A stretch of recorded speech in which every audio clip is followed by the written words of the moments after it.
Entrevista. 8 horas mais 36 minutos, faltando 24 minutos para as 9 horas da manhã. Conosco hoje aqui no Jornal da Cruzeiro, Raul Marcelo, vereador pelo PSOL, está junto conosco aqui. Vereador, bem-vindo ao Jornal da Cruzeiro, um prazer recebê-lo aqui. Bom dia para o senhor. Bom dia aos ouvintes, aos amigos da bancada, uma satisfação estar aqui com vocês. Eu que sou um ouvinte da Cruzeiro do Sul, gosto muito, então parabéns pelo jornalismo e pelo gosto cultural também. Muito obrigado aí pelo convite. Vereador, já obrigado pela deferência sempre, por estar conosco, pela audiência sempre e hoje, obviamente, vamos falar muito sobre questões políticas, questões que envolvem a nossa Câmara Municipal de Sorocaba, questões que envolvem também, o senhor estava falando há poucos instantes, mostrando inclusive mapas, falar sobre um pouco do zoneamento na cidade de Sorocaba e uma questão que tem chamado muita atenção, hoje estava vendo alguns portais de notícias também na cidade, questão da marginal direita do Rio Sorocaba, que também é um outro ponto importante, que faz parte, por que não, deste zoneamento da cidade de Sorocaba. Primeiro, antes até de entrar na questão mais de perguntas, de indagações ao senhor, rapidamente o seu posicionamento em relação à criação desta marginal direita do Rio Sorocaba, até porque hoje já se fala em desviar o curso novamente, pensar em desviar o curso do rio mais uma vez, vereador. Hoje tem uma situação real em Sorocaba, que é o problema do trânsito. O último grande investimento de infraestrutura na cidade foi o Sorocaba Total. Os seus efeitos já passaram, a cidade cresceu. Nós deveríamos estar nesse momento da vida sorocabana já com novos investimentos. Investimento grande, estou falando de investimento de bilhão. Tem fundos para isso, Fundo Andino, BNDES. A Banco do Brasil, a Caixa Econômica também patrocina, tem um Banco dos BRICS. Então, Sorocaba teria condições de pleitear esses grandes investimentos. Nós perdemos tempo nesse sentido. Nos últimos 10, 12 anos, nós não pleiteamos recursos para fazer investimentos no sistema viário da cidade. A situação, inclusive, pode piorar, hein? Se o Free Flow for instalado na Raposo Tavares, os três, o motorista vai usar mais a Raposo Tavares como meio de locomoção em Sorocaba. Então, a situação do trânsito pode até piorar. Então, existe um fato. Agora, a questão aqui é como é que a gente sai dele. Como é que você consegue colocar em perspectiva a melhora da situação viária na cidade, sem afetar o meio ambiente, porque esse é o grande segredo da coisa. Todas as cidades do mundo que estão preocupadas com o problema da sustentabilidade no médio e longo prazo, estão tentando dar soluções para o sistema viário que passem pelo respeito ao meio ambiente, porque não dá para você usar uma mentalidade do século XIX. Eu fico muito triste quando eu vejo gestores hoje, pessoas que ocupam cargos importantes, que me parece que não se atualizaram sobre as questões aí mais avançadas, do ponto de vista do direito ambiental e do meio ambiente no geral. Você não pode prejudicar o meio ambiente para poder enfrentar o problema do sistema viário. Então eu acho que a marginal direita está dentro desse contexto. Teve uma época que o pessoal até cimentava fundo de rio. Você pegar o que o Maluf fez, por exemplo, em São Paulo, das duas marginais, de tacar cimento nas laterais, embaixo, tudo. Hoje não se faz mais isso. Pelo contrário, hoje as cidades mais avançadas estão ampliando a área de vegetação, as margens dos rios. A Holanda é um exemplo disso, Amsterdã fez isso, desapropriou todo o entorno dos rios. Por quê? Porque lá também é um país baixo, então tem uma relação, a relação com o nível do mar é diferente da nossa aqui, mas estava sofrendo com inundação. E aí qual foi a solução? Ampliar a área de vegetação, criando aquelas piscinas naturais. Então, quando chove muito, a água vai para a grama, não afeta ninguém, inclusive vira lago para visitação. E a fauna, a flora agradecem demais. Pequim agora, a China está com vários exemplos nesse sentido também. Eles até criaram um conceito novo, que eu acho até bem interessante o nome, ficou até popular um tempo atrás, que Cidade Esponja, que é uma cidade que tem uma camada de vegetação que consegue comportar o processo de ampliação e de fluxo agora, até mais intenso, de chuvas que demoravam às vezes um mês, agora em 15 minutos chove a mesma quantidade. Então tem uma mudança climática aí e a gente tem que entender ela. Então eu acho que quando você abre a perspectiva para analisar a marginal direita, a gente percebe que ali é um erro do ponto de vista conceitual. Por que é um erro do ponto de vista conceitual? Porque tirar a mata ciliar do Rio Sorocaba para enfrentar um problema que ele tem outras alternativas, e eu citei aqui, você pode ter várias outras alternativas lá, para melhorar a vida do motorista sorocabano, né? Nós vamos prejudicar a sustentabilidade do rio e o problema grave, né? Porque os animais usam ali para fazer o traslado. Quem nunca viu as capivaras, que são xodós dos sorocabanos, atravessando ali a marginal? A camada de vegetação, ela protege todos os animais ali que estão, pássaros também. Nós temos até um sorocabano que fez um catálogo, nós temos pássaros do Pantanal que visitam Sorocaba e ficam ali nas margens do rio Sorocaba. Então, isso é importante que se preserve, né? Nós não temos direito de destruir isso aqui, não deixar nada para a próxima geração. Isso aqui é uma falta de respeito brutal, né? Então, eu acho que a marginal direita, ela precisa, quando a gente coloca sob essa perspectiva, a gente percebe que o projeto não deveria avançar agora. Infelizmente, já foi feita a licitação. Do promotor do meio ambiente? O promotor, e aí tem uma questão importante aqui. Eu li o TAC, eu acho que poucas pessoas em Sorocaba se deram ao trabalho de sentar e dar uma olhada no TAC. Eu tenho um respeito enorme ao trabalho do promotor, só que o promotor foi ludibriado pelo Manga. É preciso dizer isso aqui, porque tudo que está no TAC, até agora, nada saiu do papel. E era para nós estarmos já, segundo o que está no TAC lá, tendo no mínimo um cronograma de obras dos parques, porque o que está no TAC? O TAC tem o sistema de parques na cidade toda, né? Não foi criado nem o grupo de trabalho na prefeitura, processo de arborização, até agora não foi feito nenhum, né? Então, assim, me parece que eles fizeram uma série de promessas para o promotor, inclusive eu vou questionar o Ministério Público sobre isso, sobre o porquê que eles estão aceitando, né? O promotor está aceitando o fato de tudo que foi compromissado até agora não saiu nada do papel. Você vai dizer, mas o TAC é do ano passado, mas tinha coisa no TAC que era para estar em curso já. No mínimo um cronograma de quando os parques seriam inaugurados ou começariam, quanto que vai custar, nem orçamento tem, até o momento feito na prefeitura, em relação às obras, né, de preservação ambiental que foram previstas no TAC. Então, assim, agora tem uma divergência aqui com o promotor. Eu acho que mesmo com o TAC não deveria sair, porque o Rio Sorocaba, ele é uma das paixões. Sorocabano tem várias paixões, como São Bento, entendeu? A gente tem coisas que nós gostamos muito, e uma delas é o rio. A gente tem orgulho do rio. Foi um esforço de 2 gerações para limpar o Rio Sorocaba. Começou o finalzinho do governo Paulo Mendes, o SAI, né? Eu quero parabenizar os engenheiros do SAI, né? A Inglaterra demorou quase 100 anos para limpar o rio Tâmisa. Paris agora conseguiram limpar o rio Sena, fizeram uma festa, todo mundo viu na imprensa, o povo nadando, campeonato de caiaque, foi um negócio lá.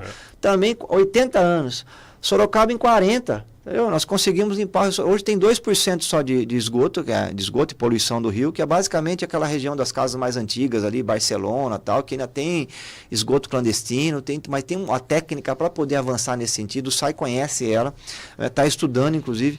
Então nós estamos na beira já foi liberado para pesca, nós estamos na beira para liberar o rio para as pessoas poderem nadar. Olha que coisa fantástica, uma área de lazer enorme que rasga a cidade toda de forma gratuita, entendeu? Só as cidades de praia que tem isso, né? E aí, de repente, nós vamos tirar a mata ciliar do rio. Então, eu tenho uma divergência aqui com o promotor nessa questão e acho, inclusive, que ele tem que abrir muito o olho. Eu vou fazer uma nota técnica para ele sobre tudo aquilo que está no TAC e até o momento não saiu do papel. Mas tem obra no TAC para 2050, pô. Então, assim, umas coisas meio, né? O órgão ACETESB também, eu estive lá. Hoje ainda, 2050. Se você olhar o cronograma todo, depois eu posso até mandar para a imprensa, era interessante. Acho que é um interesse público, a cidade toda acompanhar qual foi a contrapartida aceita para poder liberar a marginal. Eu estou achando que o TAC, sobretudo as obras que estão previstas ali, até agora nada aconteceu, né?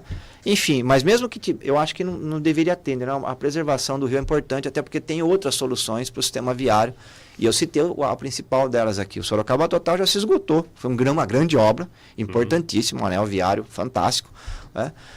Com financiamento internacional, mas ele já se esgotou. Nós deveríamos perdemos muito tempo nesse sentido, mas sempre dá para recuperar, né? Nós deveríamos estar com outros investimentos para poder viabilizar o trânsito na cidade. Então, 8 horas e 45 minutos, Adriano Castor.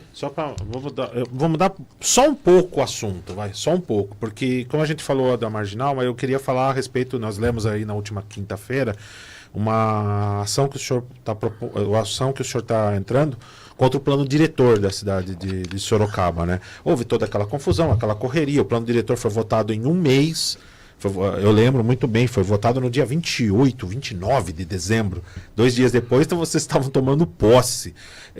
O que o senhor está entrando na justiça contra o plano diretor? Eu gostaria que o senhor explicasse para nós.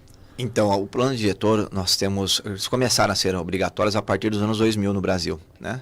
Sorocaba, o nosso atual plano, nós tivemos um no começo dos anos 2000 e depois um outro em 2014. O de 2014 ele era muito interessante porque além das áreas de preservação ambiental, ele criou também a ideia dos parques contínuos, das áreas de preservação ambiental contínuas, para que os animais pudessem fazer a transição de uma região da cidade para outra, sem precisar passar pelo sistema viário, por dentro de bairros. Tal. Então é uma coisa fantástica essa. E aí veio o último plano diretor, eu não estava na Câmara Municipal, ele foi, como você bem disse, ele foi votado depois do Natal, entre o Natal e o Ano Novo. Já tinha uma crítica aí da questão do ambiente, da questão democrática, da participação popular em torno do plano. E aí eu estou analisando o plano, eu demorei bastante para poder chegar a essa conclusão, porque tem uma questão técnica, tive que fazer vários cálculos em relação à nova figura que foi criada nesse plano atual. Né? Eles criaram uma figura do loteamento popular sustentável. Né? E esse loteamento popular sustentável, ele é um loteamento pequeno, são terrenos bem pequenos, né? 300 metros quadrados. E como é que vai ser sustentável um negócio desse? Se a pessoa plantar uma árvore na garagem, o carro não entra. Então, se nenhuma árvore na frente da casa dá para plantar um terreno pequeno desse aí. E esse terreno, essa nova forma, né, de zoneamento, ela tomou conta de todas as áreas e da camada vegetal que nós tínhamos na cidade, numa proporção de 70%. Aí nós temos a Constituição Federal que diz que o direito ambiental é um direito do cidadão e também é um dever do Estado. Então o governo federal, estadual e municipal precisam promover o meio ambiente. Tem a nossa lei orgânica municipal, a Constituição Estadual, tem Código Florestal, tem uma série de legislações que falam da obrigatoriedade de se preservar o meio ambiente. E tem também um princípio no direito ambiental muito interessante, que é o princípio do não ao retrocesso. Dadas as mudanças da Revolução Industrial para cá no ambiente do planeta, tem um princípio no direito ambiental de que nós não podemos retroceder em matéria de preservação ambiental, porque do contrário a coisa pode complicar para frente. Já está, né? Crise climática, aquecimento global e tal. Então, com base em estudo, eu estava montando uma ação civil pública para poder debater esse assunto no judiciário também, porque eu acho que a Câmara esgotou lá foi aprovado. Né? Mas resolvi converter numa representação, vou aguardar o posicionamento do Ministério Público. Se o promotor acatar a representação, aí ele segue, né? A gente segue acompanhando o desenrolar da discussão, e se não acatar, eu vou promover uma ação civil pública. Só para ter uma ideia, não sei aqui, tem uma câmera aqui? Penso assim. Só para as pessoas que estão em casa acompanhar, isso aqui é o plano diretor de 2014. Todo esse verde aqui, ó, região da Toyota, região da UFSCar, aqui, perto, aqui, ó, fundo aqui, para frente do Parque Chico Mendes aqui, todo esse verde aqui são áreas de preservação. Nós tínhamos que estar discutindo a ampliação disso, né? Vai ter mais desapropriações para poder interligar essas áreas tudo. vermelhas o que são? Oi? As áreas vermelhas o que são? Aqui é o adensamento, né? É o adensamento urbano da cidade. Então, aí o amarelo também, aqui você tem a zona industrial, o amarelo é loteamento, aqui é o perfil do loteamento, se pode ter prédio, se não pode, a altura do prédio, enfim. Mas o verde fica claro aqui que é a área de camada vegetal, né?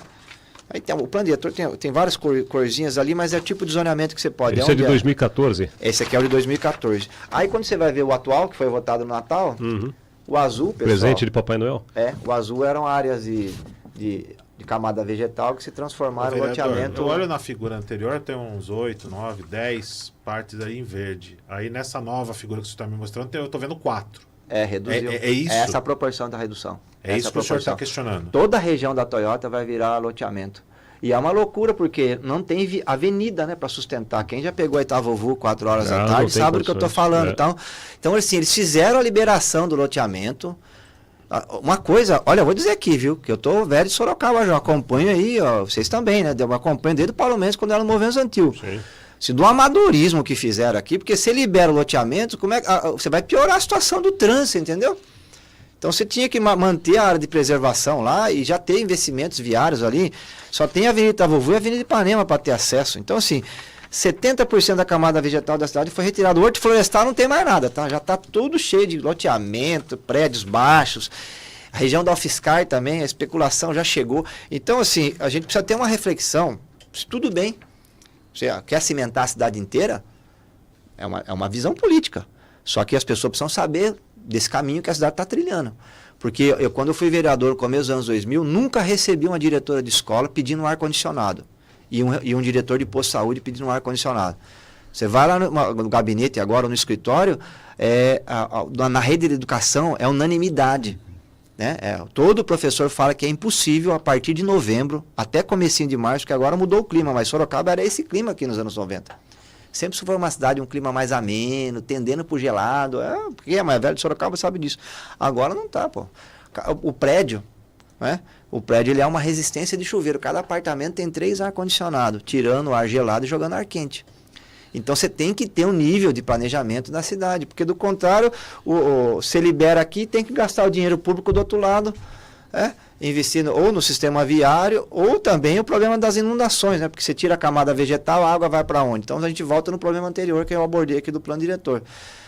É do plano diretor, não, da questão da marginal direita. Então o plano diretor também está enfrentando essa situação. Eu não sei se as pessoas que estão por trás desse tipo de iniciativa estão colocando em perspectiva para onde vai levar Sorocaba essa situação. Daqui a pouco nós vamos ter que ter ar-condicionado até nas avenidas, como se fazem aí em Dubai, nesses lugares, que é de deserto, para tentar amenizar o clima para quem está andando na rua. Então, sim, uma situação grave. Vou debater esse assunto aqui no Poder Judiciário. O promotor acatar a minha representação, maravilha, ele propõe ação civil pública para derrubar esse plano diretor. E aí depois a gente faz um outro com calma, chamando para os professores das nossas universidades. Nós temos 33 mil universitários em Sorocaba. Tem uma UFSCar, Centro de Engenharia Ambiental, fantástico. Tem a Facens aqui do lado, tem a Unip, tem a Uniso, tem a Unesp. Então, assim, tem muita gente boa na cidade.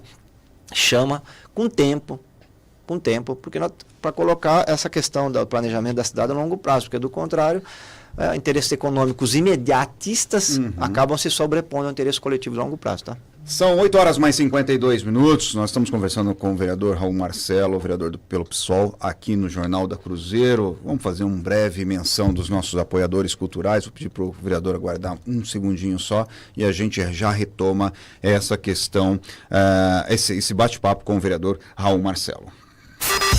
Jornal da Cruzeiro. Jornalismo sério, responsável, formador de opinião. Nessa meia hora, os destaques do Jornal da Cruzeiro têm o apoio cultural de Praia do Sabugo, encantando com sabores e delícias em 2 unidades, na Padre Madureira e Shopping Olga. E Casa Branca, imobiliária mais lembrada da cidade, tem o melhor negócio para você.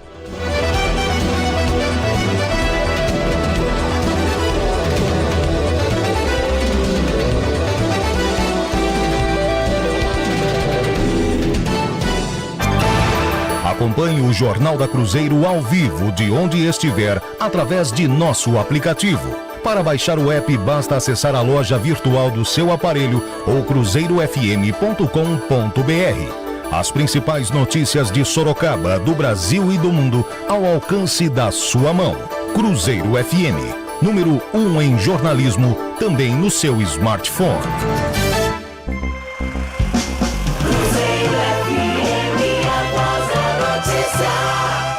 8 horas mais 54 minutos, nós continuamos com o vereador Raul Marcelo, vereador pelo PSOL, aqui no Jornal da Cruzeiro. Vereador, antes até da gente entrar nas questões mais políticas diretamente, propriamente dizendo, eu tenho notado o senhor neste mandato no Legislativo Municipal e a gente acompanha, obviamente não estamos em todas as sessões, o repórter André Fazano está sempre por lá acompanhando e cobrindo as sessões da Câmara.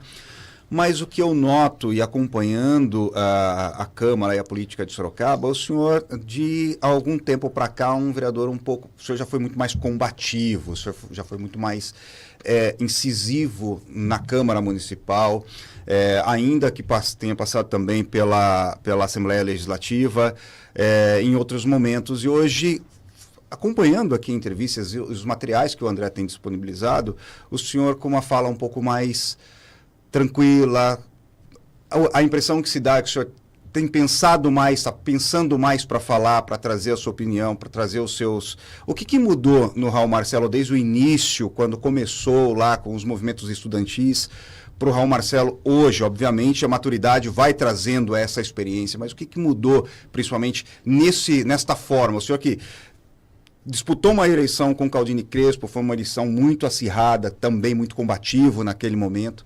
E hoje a gente percebe o senhor um vereador um pouco mais... Até a fala do senhor um pouco mais amena. A experiência, né? Hoje eu escolho mais as polêmicas que eu entro, né? Eu analiso bem cada polêmica.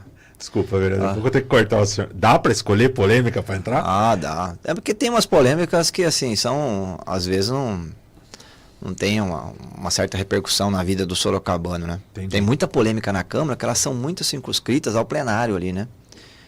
E assim, eu me preocupo muito nessa questão da vida da cidade, sabe? Então, a polêmica que vale para mim é aquela polêmica que de fato vai repercutir na vida do sorocabano. Essa vale a pena. Por exemplo, essa questão do plano diretor, que eu estou um tempinho pesquisando isso aqui, conversei com bastante gente, porque eu avalio que isso aqui tem repercussão na vida do sorocabano. Então, é uma boa polêmica.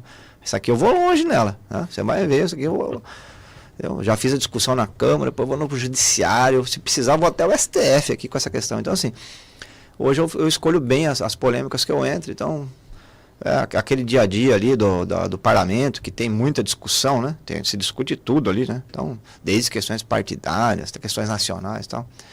Eu fico escolhendo as que tem mais, né, privilégio aí da idade e dos anos de caminhada, né? Então, chega um determinado momento que a gente consegue fazer essas escolhas, né? Você consegue avaliar isso, né? Vereador, já que o senhor está falando da urbanização, plano diretor, tem que também estar em pauta a questão do trânsito. Porque, de certa forma, cada vez mais carros nas ruas, né? A gente vê que está apertado. Você tem o sistema BRT, que tentou-se uma solução para o transporte coletivo. Eu gostaria que o senhor pudesse falar a respeito de possíveis soluções que o senhor entende para o trânsito em Sorocaba e também para o transporte coletivo. Então, primeiro vamos falar daquilo que pode piorar o trânsito. E aí eu quero aqui fazer uma citação, a entrevista que foi dada aqui na rádio pelo ex-prefeito Panúzio, do erro brutal de logística e que vai ter um impacto no sistema viário, que é a rodoviária do lado lá do campo da Magnus, do hospital, né, e do Instituto Federal. As viagens, né, mais de 99% das viagens são para São Paulo. Então, todos os ônibus terão que entrar na Raposo Tavares. Para quem passa na Raposo Tavares pela manhã, já sabe como é que ela está, entre 6h30 da manhã até umas 8h30, 9 horas. E nós vamos jogar ali todos os ônibus, eles vão ter que passar pela Raposo e depois passar pela Celso Charuri, né? Então, o plano diretor antigo, nós estamos falando que o plano diretor previa a rodoviária aqui na Celso Charuri, pô. Você já está na boca para sair para São Paulo. Então, assim, mais uma questão que não ficou bem explicada para o sorocabano. Até os engenheiros da URBS lá não entenderam bem. Teve interferência política aí. Né? Não chegou para mim nenhuma denúncia de interesse escuso. Se chegasse, eu faria a denúncia. Aliás, se alguém tiver alguma informação e quiser passar para mim, só passar. Ainda há tempo, né? Apesar que as fundações já começaram a serem feitas lá, mas a gente pode converter aqui em outra coisa. É tranquilo fazer isso. Né? O Instituto Federal vai ter 2.000 alunos. Então você calcula em dia do jogo da Magnus, hospital lotado, Instituto Federal 2.000 alunos, a rodoviária ali, entendeu? 3 praças de pedágio free flow. Então, assim, é uma situação... Então, são coisas que a gente tem que colocar na balança, né? E o sistema viário, ele tem... Tá consolidada essa visão no Brasil, é difícil reverter ela, da questão do carro individual, né? A gente não foi para o sistema europeu, né? Que é o sistema de transporte coletivo. Então, até por falta de financiamento, o país não tem dinheiro para fazer metrô, né? Teria que mudar a política econômica de forma radical, mas aí a sociedade não topa esse enfrentamento, né? Fazer como a China faz, 96 bancos, todos eles públicos. Então, você quer fazer obra, você vai lá no banco e pega sem juros.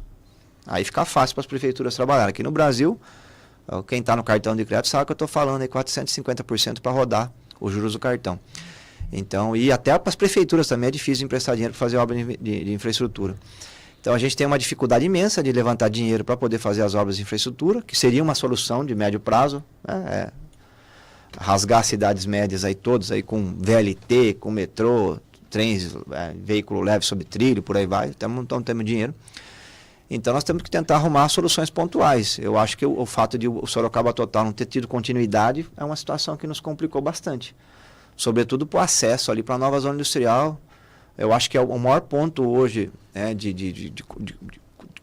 dificuldade no trânsito, né? Um deles é a Avenida Itavovô no final da tarde. Então, assim, mais de 1 hora, 1h30 para você conseguir trasladar ela toda, uma situação difícil. A Toyota a nova zona industrial não para de crescer. Então, ali nós carecíamos de mais investimentos. O governo esse governo federal mandou 50 ônibus elétricos. Porque, infelizmente, os ônibus no Brasil ainda você tem chassi de caminhão. Então, ele trepida muito. Eu fui estudante, na época que eu lia muito em ônibus. Estudava até para a prova em ônibus. E é uma dificuldade imensa, porque como é chassi de caminhão, então você tem um nível de conforto, fica trepidando o tempo todo. Então, essa troca da frota, eu tenho, inclusive, questionado a URBS nesse sentido, exigir a troca da frota para ter ônibus com chassi de ônibus, né, que é muito mais confortável. Ônibus elétricos, ônibus com ar-condicionado, que é uma demanda atual, né, do problema do aquecimento global. Então, você tem que ofertar para poder tentar aliviar, ofertar um transporte de boa qualidade. Eu sempre reivindiquei, por exemplo, por que não ônibus, ou até micro-ônibus para fazer esse trajeto aqui até o Poder Judiciário, para que advogados pudessem lançar a mão do transporte coletivo também. Então a URBS poderia fazer um trabalho assim, até meio que de alfaiate mesmo, umas coisas bem direcionadas para ir tentando aliviar. Não, vereador, me perdoe. Mas é muito difícil. Desculpa, vereador, vou interromper o senhor, porque assim, o senhor está falando a respeito do transporte público, mas o senhor já viu como é que está a situação atual do transporte público? Tá complicadíssima a situação. Eu fiz um desafio aqui, pedi para o vereador pegar, qualquer vereador pegar um ônibus 4 horas da manhã, 4:30 da manhã, 5 horas da manhã. O Éden. Qualquer um. Hoje tinha 2 ônibus quebrados na Washington Luiz. 2. Depois um ali próximo da rotatória que vai ali para Praça Dom Tadeu Strunk. Mais 2 ônibus quebrados ali.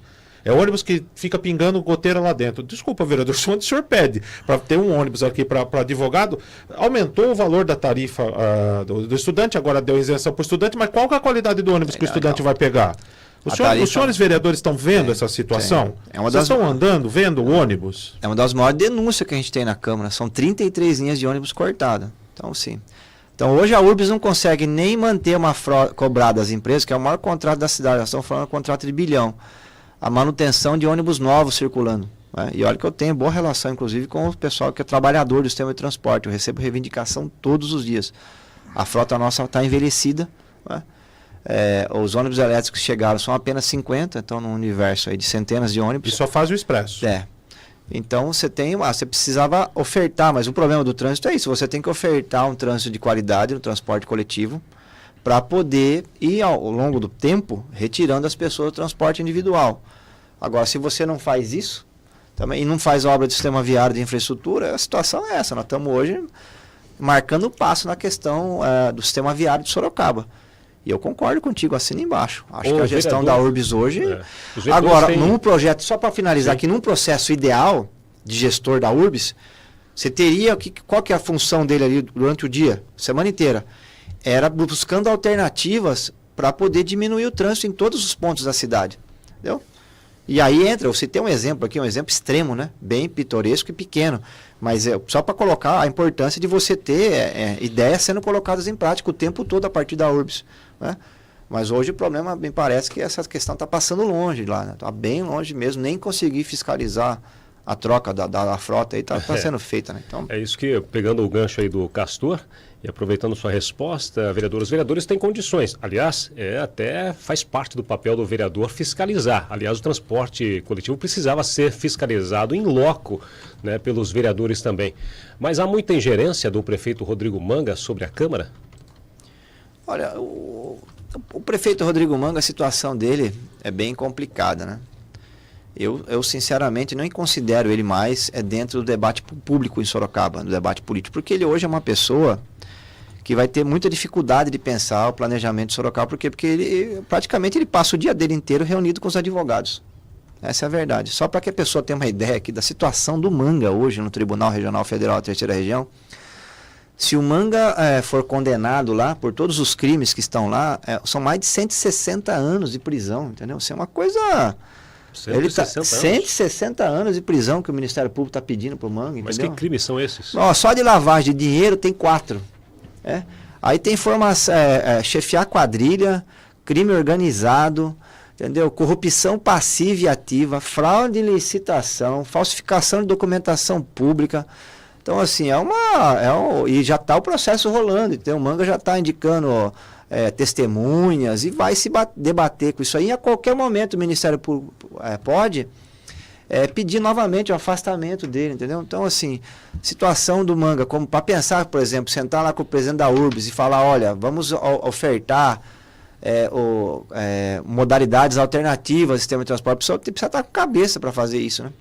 E hoje, infelizmente, a cabeça do Manga está numa outra coisa, né? Tá? Até porque qualquer erro processual nessa situação dele aí pode ser fatal. Né?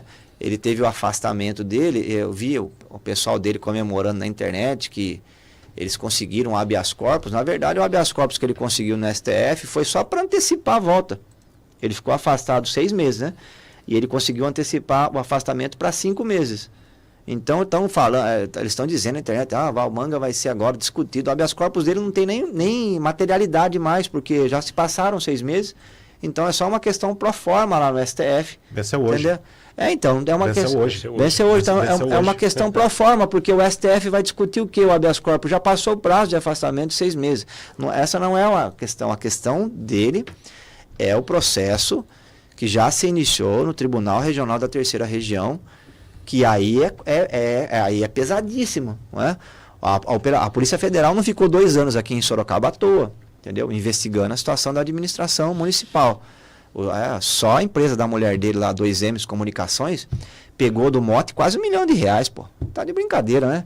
Entendeu? Assim, comprou um monte de imóvel aí. Todo mundo que vendeu casa pro pessoal do Manga, pra esse grupo aí criminoso, foi levado na Polícia Federal para depor.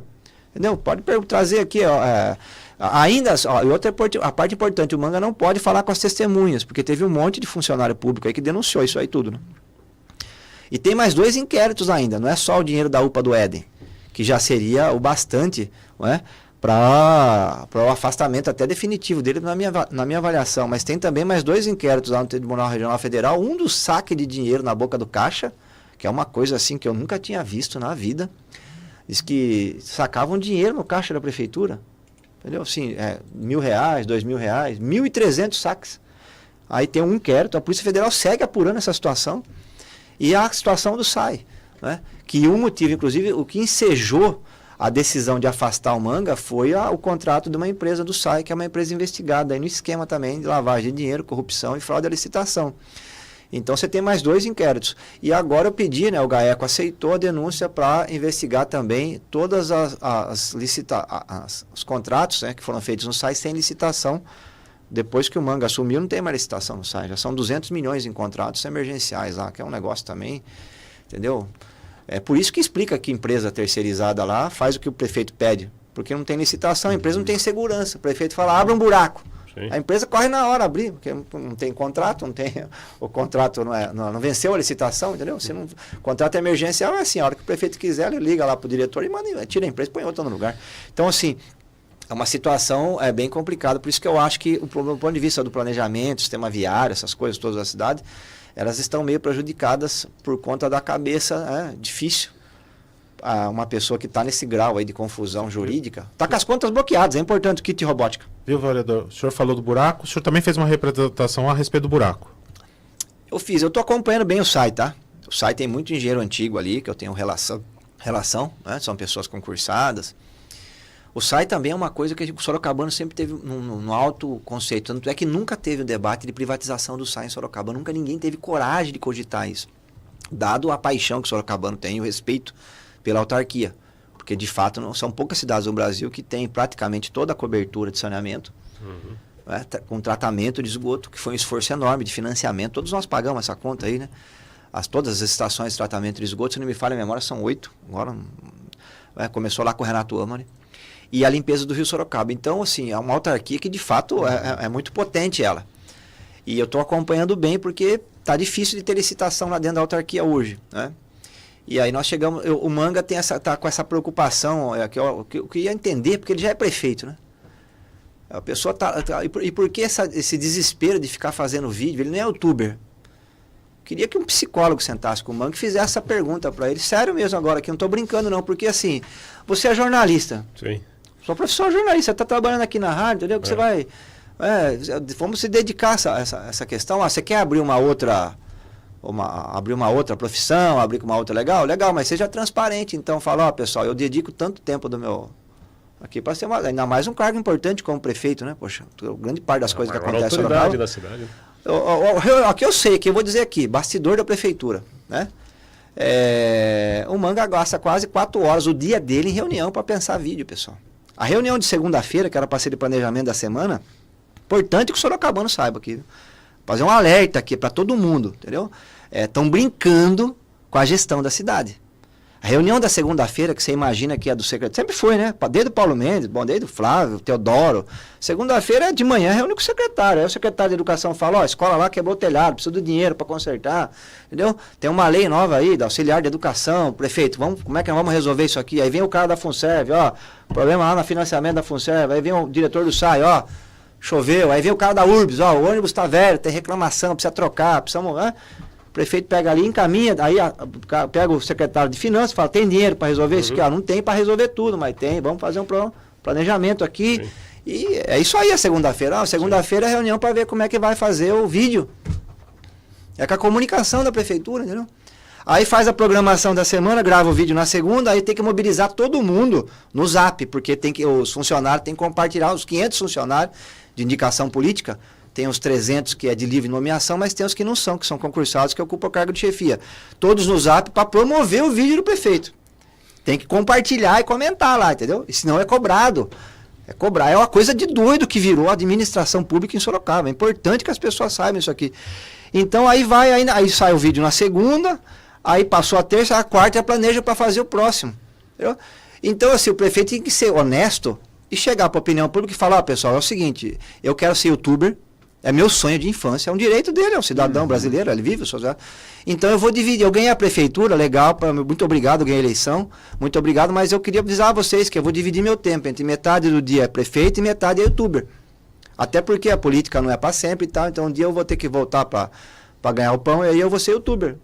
Mas seja transparente, entendeu? Não fica enganando as pessoas, né? Porque falar que o que tem a ver a administração pública é lá cavar um buraco, pegar um caminhão-pipa, encher d'água, pagar com dinheiro público um rapaz, entendeu? Inclusive por uma discussão aí, eu acho até que caberia, é uma questão de racismo, porque fica reafirmando uma situação negativa com uma parcela da nossa população que já sofreu a história da escravidão, já a falta de inclusão e todas as dificuldades econômicas. Ser trabalhador no Brasil já é difícil, ser um trabalhador negro no Brasil é mais difícil ainda, entendeu? Aí você joga o rapaz dentro do buraco, as pessoas assistem, porque eu adorava Trapalhões, eu vou falar aqui, entendeu? A gente assiste mesmo, o que que não? As pessoas veem coisas até para dar risada, entendeu? As pessoas veem, é uma coisa pitoresca, mas ele é o prefeito de Sorocaba, então assim, eu acho que é muito complicada essa situação e sobretudo a falta de transparência, porque poderia falar, tem muita gente que ocupa cargos públicos e toca outras profissões, não é? Só que avisa o eleitor, fala, olha, eu tenho uma profissão aqui, entendeu? Vou dedicar uma parte dela. Eu acho que até parlamentar até cabe, quando a pessoa é deputada, entendeu? Mesmo assim é difícil. Pô, eu trabalho no escritório de advocacia, não estou conseguindo mais dar conta, entendeu? Fiz um negócio lá com os sócios lá e fui me desvencilhando, porque o trabalho de vereador já é difícil. Agora, de prefeito, então, dado o tamanho das complexidades das coisas de Sorocaba, que é praticamente impossível você conciliar duas coisas. E uma que eu acho que não agrega nem do ponto... Se o vídeo fosse educativo, olha, toda semana o prefeito vai soltar um vídeo sobre educação ambiental, uma semana, na outra um vídeo sobre educação. Vamos estimular a ler, rapaziada. Estou aqui, o prefeito, estou lendo um livro aqui. Juventude, ler é importante, entendeu? Tem um clima aí de briga na família. Vamos fazer Vamos conversar com as pessoas que pensam diferente com respeito, entendeu? Se fosse algo, vamos dizer assim, que agregasse a sociedade, mas não é, você nem lembra o último vídeo que ele fez, porque é uma coisa assim, é tão pitoresco, é um negócio... Vereador. Então, bom, enfim, minha opinião, por isso que eu acho que as coisas dessa parte de gestão estão bem complicadas. Para a gente finalizar, o tempo está mais que estourado aqui, já estão puxando minha orelha aqui, mas para a gente finalizar, o senhor falou aí que um vídeo educativo, eu não posso me furtar de fazer essa pergunta para o senhor, mas tem que ser 30 segundos para o senhor fazer essa análise. O senhor, como um bom advogado, vai conseguir. Então o senhor fala, vídeo educativo, há uma discussão na família, há uma discussão aqui. O senhor fala em relação à polarização que nós estamos vivendo no país nos últimos anos. Um conceito muito rápido do senhor em relação a isso. A polarização no Brasil sempre teve. É difícil não ter um país com 80% da população sempre apertada e 20% nos privilégios. Vai ter. Sempre teve, desde o João Goulart, Getúlio. Agora a questão é como é que se dá, sobretudo as lideranças trabalham nesse processo. Eu acho que de 2013 para cá, sobretudo nos campos políticos, mas aí eu vou nominar aqui, eu acho que a direita, o setor conservador brasileiro se perdeu um pouco. Subiram muito o tom, inclusive até flertando uma franja desse setor com uma via autoritária. Então, eu acho que a questão aí, porque nós, do campo democrático, do campo progressista, a chamada esquerda brasileira, nós estamos sempre onde tivemos. A gente apoiou o Lula em 89 e segue com ele candidato agora, assim. A gente perde eleição, já perdemos eleições, entendeu? A gente teve liderança aí que A questão da prisão do Lula, a gente já passou por tudo, mas nunca questionamos o ambiente democrático.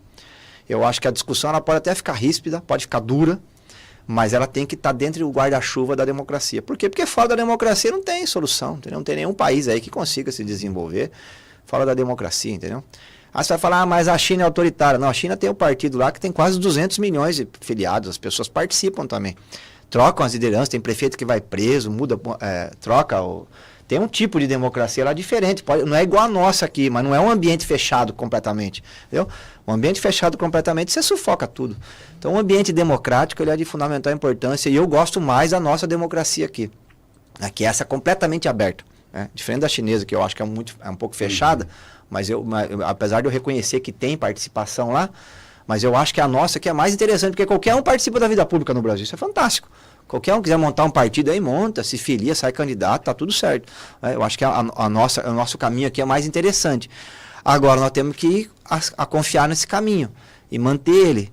Então, eu acho que o problema da polarização não é nem a discussão dura, às vezes, que acontece na política, mas é o fato de alguns setores flertarem com o ambiente autoritário. E aí, ditadura a gente já viveu, né? De 64 a 79, e vitimou o Alexandre Vanuc Leme.